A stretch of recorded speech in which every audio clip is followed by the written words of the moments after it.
There's something most people overlook when they talk about success. They talk about goals. They talk about hustle. They talk about time management and habits and discipline. All of that matters. But none of it will get you very far if you don't start with one simple, overlooked question: why am I doing this at all? Every morning we wake up with a choice. We can let the day happen to us, or we can decide what the day is going to mean to us. That begins with purpose. That begins with asking a powerful question that too few people ask themselves: why does today matter? When you know your why, you're dangerous, not to others, but to your own doubts, to your own excuses, to the inertia that keeps you stuck in place. You're no longer just reacting to your calendar, your to-do list, or your inbox. You're leading your day instead of following it. Now, I'm not talking about some huge cosmic purpose that takes years to define. I'm talking about something simple, practical, immediate. Today's why. What is the reason I'm waking up and choosing to care today? Let me tell you a story. Years ago, I worked with a leader who was wildly successful on paper. Title, salary, accolades, you name it. But every morning he'd hit the snooze button. Not once, 3 times, sometimes 5. And when he'd finally crawl out of bed, there'd be this look in his eyes.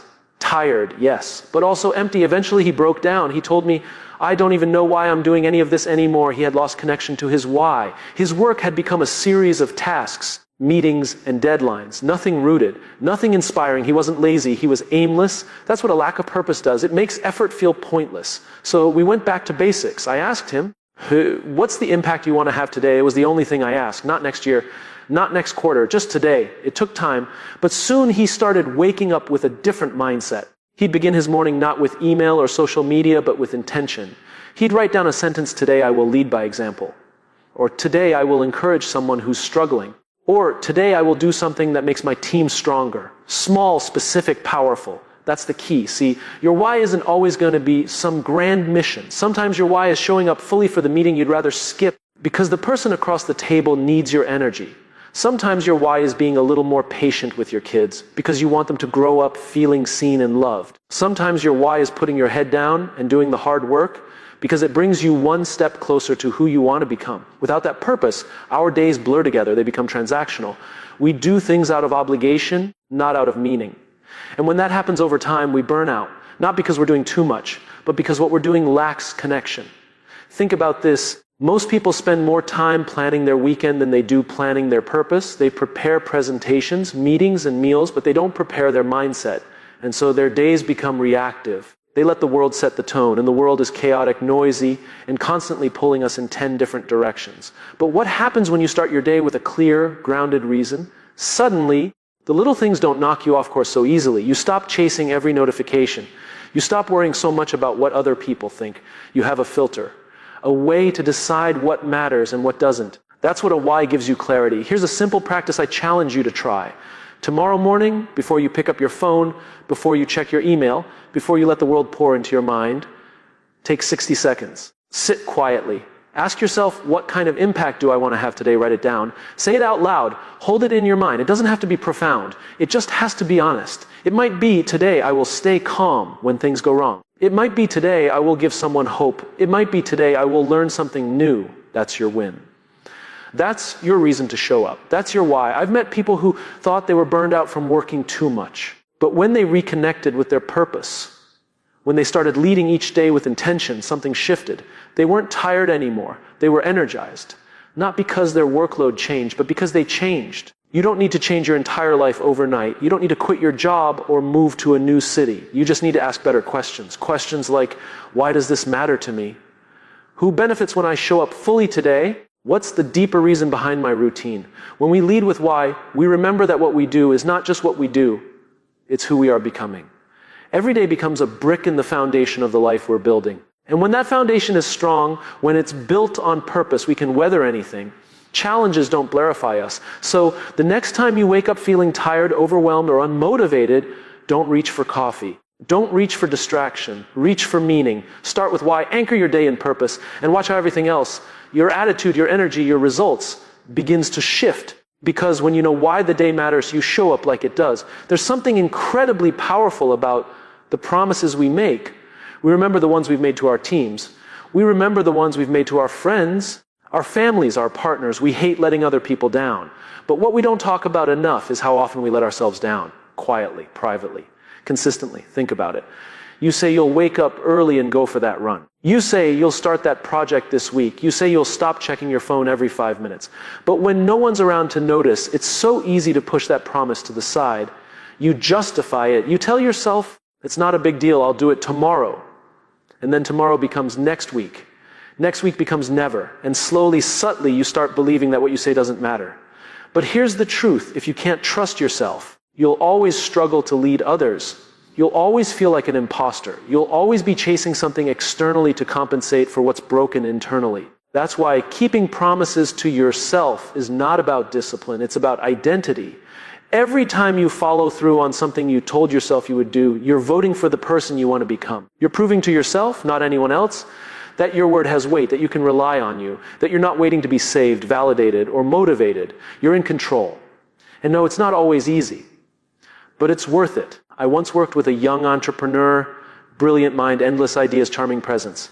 On the outside, people thought he had it all together, but behind the scenes, he was stuck. His business was stalling, his confidence was cracking, and he didn't know why. We sat down and had a raw conversation. I asked him, what's the one promise you keep breaking to yourself? He looked down, took a breath, and said, I keep telling myself I'll finish what I start, but I never do. That moment changed everything. Because once he admitted it, we had something to work with. We didn't start with a productivity tool. We didn't build a new schedule. We started with integrity. He picked one small promise to keep every day, just one. And that small daily win rebuilt his self-respect, brick by brick. People often think they need motivation to take action. But it's actually the other way around. Action builds confidence. Repetition builds belief. And belief fuels purpose. Motivation isn't what starts the engine. Commitment is. And that commitment must start with you. There's a common trap in leadership. We show up for everyone except ourselves. We run around solving problems, managing fires, meeting deadlines, being available, being helpful, being everything for everyone. But inside, we're exhausted, depleted, running on fumes. You can't pour from an empty cup. And you can't lead others from a place of self-neglect. If you constantly abandon your own needs, your own boundaries, your own promises, you are teaching people that your word is flexible, that you don't matter as much. And over time, you'll start to believe that too. Keeping promises to yourself doesn't mean becoming selfish. It means becoming stable, grounded, trustworthy. Because the moment you start honoring your own word, your energy shifts. You walk into a room differently. You speak differently. You make decisions differently. Not from ego, but from alignment. And alignment is where the magic happens. Let me give you something simple. Tomorrow morning, before the world gets noisy, write down one promise you'll keep today. Just one. It could be, I will drink enough water, or I will be fully present with my kids, or I will spend 20 minutes reading instead of scrolling. Small, clear, actionable. The kind of promise you can keep even when the day gets chaotic. Then do it, no matter what. Follow through. And at night, take a moment to acknowledge yourself for doing what you said you would. That's how you build a pattern. That's how you build trust. Not with big declarations, but with small, invisible victories. The world may never clap for those wins, but your character will. And your character is what people actually follow. We think people are drawn to charisma, but what people are really drawn to, what they trust, is consistency. The kind of consistency that begins when a person has done the hard work of keeping promises to themselves, when their internal world is aligned with their external actions. That's when influence becomes real. That's when leadership becomes meaningful. Because at the end of the day, it's not what you achieve that defines your strength, it's what you uphold. And the first promise worth upholding is your own. Imagine this. If you went 30 days without breaking a single promise to yourself, no matter how small, how would that change you? What would happen to your confidence, your clarity, your energy? What would happen to the way others experience you? You don't need more information. You don't need another hack or app or routine. You need integrity, quiet, personal, inner integrity. The kind that isn't seen by others, but is felt by you. You already know what needs to happen. You've known it for a while. The only question is, will you honor it today? When you keep promises to yourself, you're not just winning the day. You're building a life you trust. That's how you lead. That's how you grow. That's how you win. Every single day, we live in a world that celebrates the highlight reel. Everyone wants the big moment, the applause, the breakthrough, the outcome. Social media has made it worse. Everywhere you look, someone's showing off their peak, their biggest achievement, their grand announcement, their moment of glory. But what no one posts, what no one talks about, are the quiet, boring repetitions that got them there. We've been conditioned to expect success to feel exciting, like we're supposed to wake up every day fired up, motivated, and overflowing with passion. But that's not how greatness works. Greatness isn't loud, it isn't glamorous. It's built in silence. It's built in the dark. It's built when no one's watching. If you look at any person who's consistently winning, not just occasionally, but predictably. You'll find a rhythm behind their results, not a rush. A rhythm, something they do daily, even when they don't feel like it, especially when they don't feel like it. They've learned to fall in love with the process, not just the prize. That's what I mean by embracing the boring reps. Because let's be honest, most of the things that lead to mastery feel incredibly unremarkable. Practicing the same move again and again. Having the same conversation with your team until it sticks. Waking up early to do the same journaling, the same reading, the same workout. It's not thrilling. It's not new. It's boring. And that's why most people won't do it. But boring isn't bad. Boring is where the work happens. Boring is where confidence is built. Boring is where identity is forged. Think about athletes.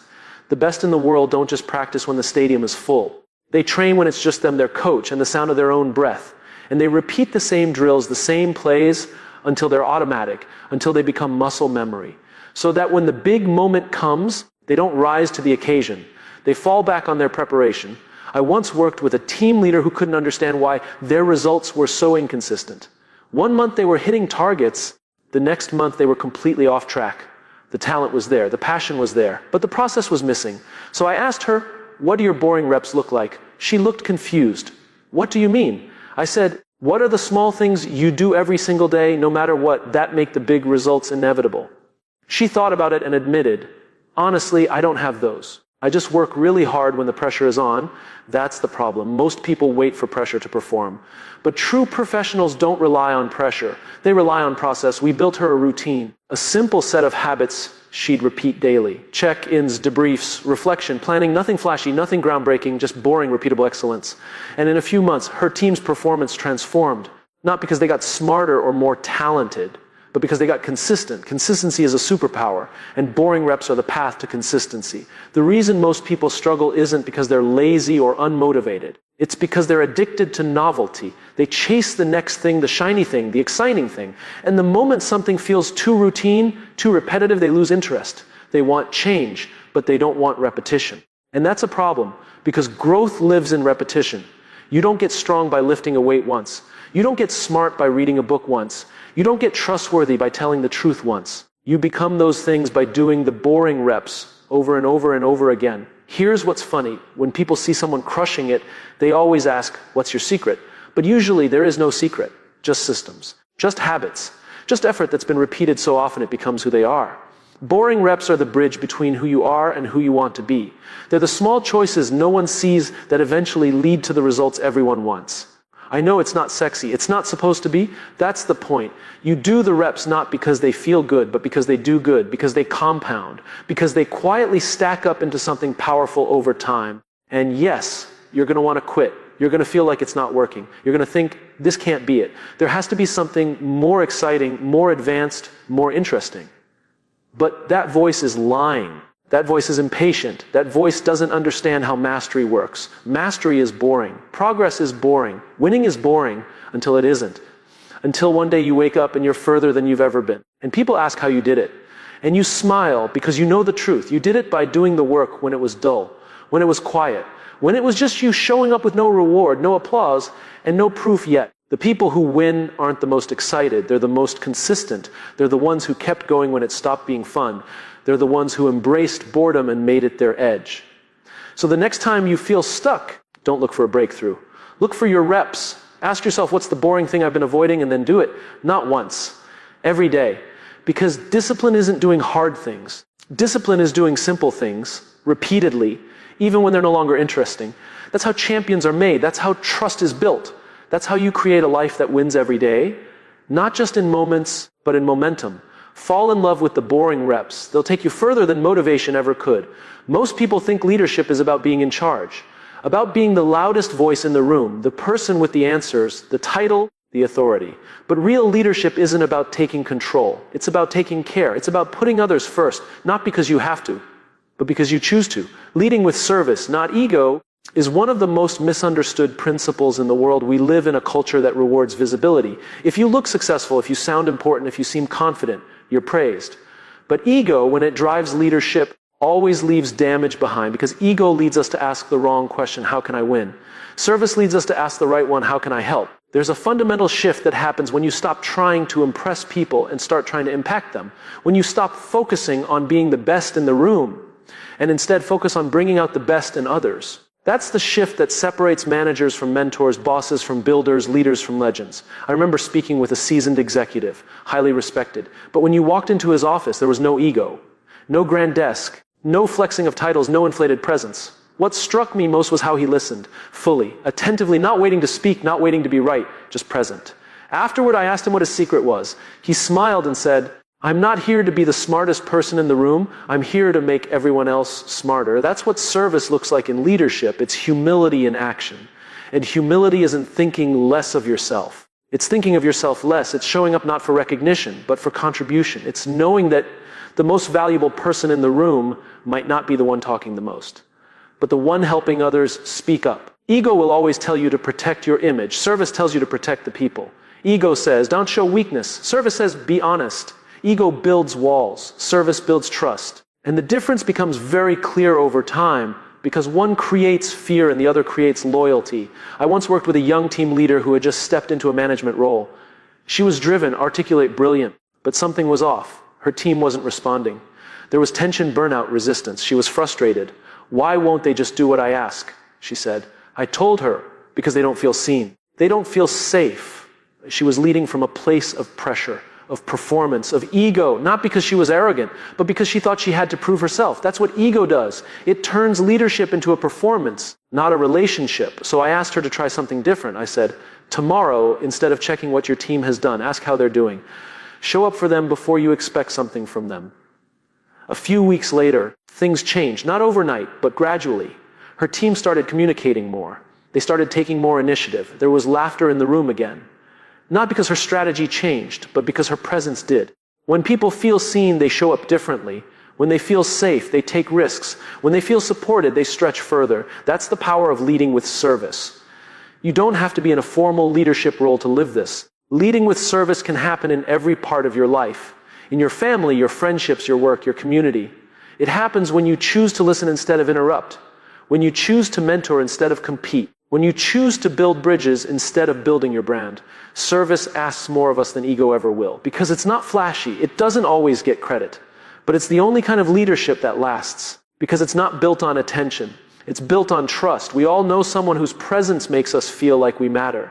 That person who makes space for others, who uplifts, who leads not with dominance but with dignity. That's the kind of leadership the world is starving for. And it doesn't take much. It starts with asking, what does this person need right now? How can I contribute to their growth? What can I do today that serves someone beyond myself?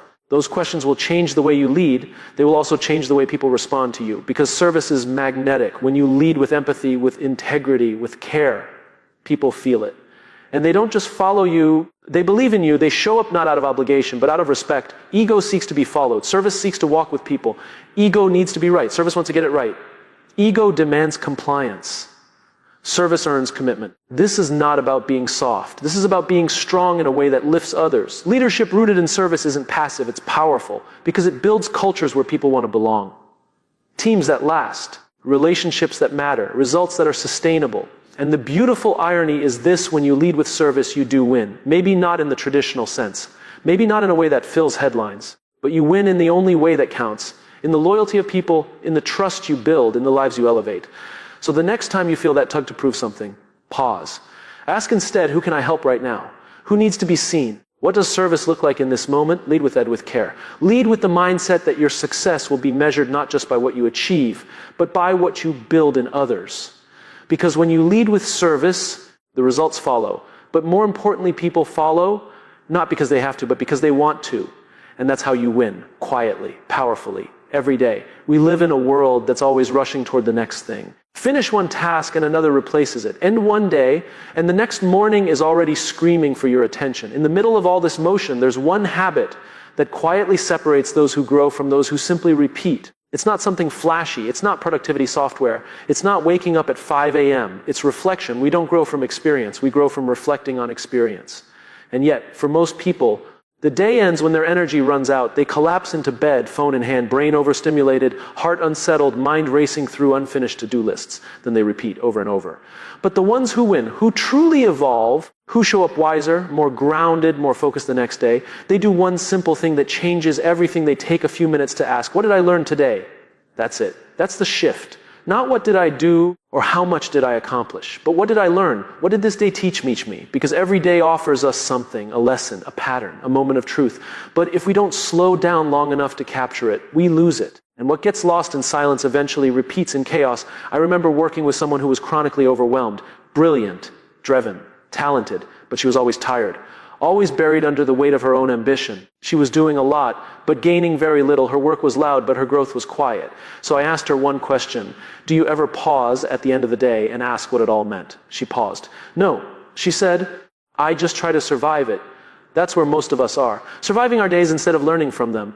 But your day isn't just a set of tasks, it's a teacher. And when you slow down to reflect, you allow the day to shape you, not just exhaust you. Some of the most grounded leaders I know have a ritual. It's not complicated. At the end of each day, before bed, they sit quietly and ask themselves 3 things. What did I learn today? Who did I impact today? What am I grateful for today? That's it. Simple questions. But the power is in the consistency. Because over time, those questions build self-awareness. They sharpen your emotional intelligence. They show you not just what you're doing, but who you're becoming. And that's the real purpose of reflection, not to evaluate your performance, but to reconnect with your purpose. I had a mentor who once told me, never let a day end without capturing its wisdom. He didn't mean journaling for an hour. He meant making meaning out of what might otherwise pass unnoticed. A conversation that revealed something. A mistake that taught something. A win that reminded you of your values. When you reflect, you transform routine into revelation. But here's the thing. Reflection requires honesty. It's not about perfection. It's not about proving you had a productive day. It's about being real with yourself. Owning what went well and what didn't, not for the sake of judgment, but for the sake of direction. There's no growth without awareness, and there's no awareness without pause. The world tells you to hustle, to push harder, to do more. But growth doesn't happen when you're always moving. It happens when you create space, when you breathe, when you sit quietly and say, okay, what is life trying to teach me right now? It's easy to dismiss this practice as soft, but the truth is reflection is a form of leadership, because when you reflect, you learn. When you learn, you adjust. And when you adjust, you lead better in your work, your relationships, and your life. If you don't reflect, you risk repeating. You keep making the same decisions, chasing the same goals, falling into the same traps. Not because you're not smart, but because you're not pausing. You're not giving yourself the chance to extract the lesson. And those lessons compound. A small realization today becomes a better decision tomorrow. A moment of gratitude tonight becomes a better conversation next week. This is how wisdom is built, not through age or experience alone, but through intentional reflection. You don't need an hour. You don't need to write a book every night. You just need 5 minutes. 5 quiet minutes to ask yourself, what mattered today? Where did I show up fully? Where did I hold back? What will I carry forward? And what will I leave behind? These questions create alignment. They reconnect you with your values. They remind you that your time is finite and your days are not to be wasted. They help you sleep better. Because instead of going to bed with noise, you go to bed with meaning. The most successful people I've met aren't the ones who do the most. They're the ones who learn the fastest. And reflection accelerates learning. You can't change what you won't face. And you won't face it until you slow down and ask. That's why reflecting before you rest isn't just a productivity hack. It's a leadership principle. It's how you build a life of depth, not just noise. And here's the part no one tells you. Over time, those 5 minutes of reflection become your story. They become the wisdom you pass on. They become the clarity others feel in your presence. They become the reason people trust you, not because you have all the answers, but because you've wrestled with your questions. So before you reach for your phone, before you scroll into distraction, before you collapse into exhaustion, pause, sit with yourself, ask what the day gave you, ask what it took from you, ask who you became in the process, reflect before you rest, because how you end your day shapes how you start the next one. And the people who win every day aren't the ones who did the most, they're the ones who learned the most. And learning only happens when you choose to listen, even to yourself.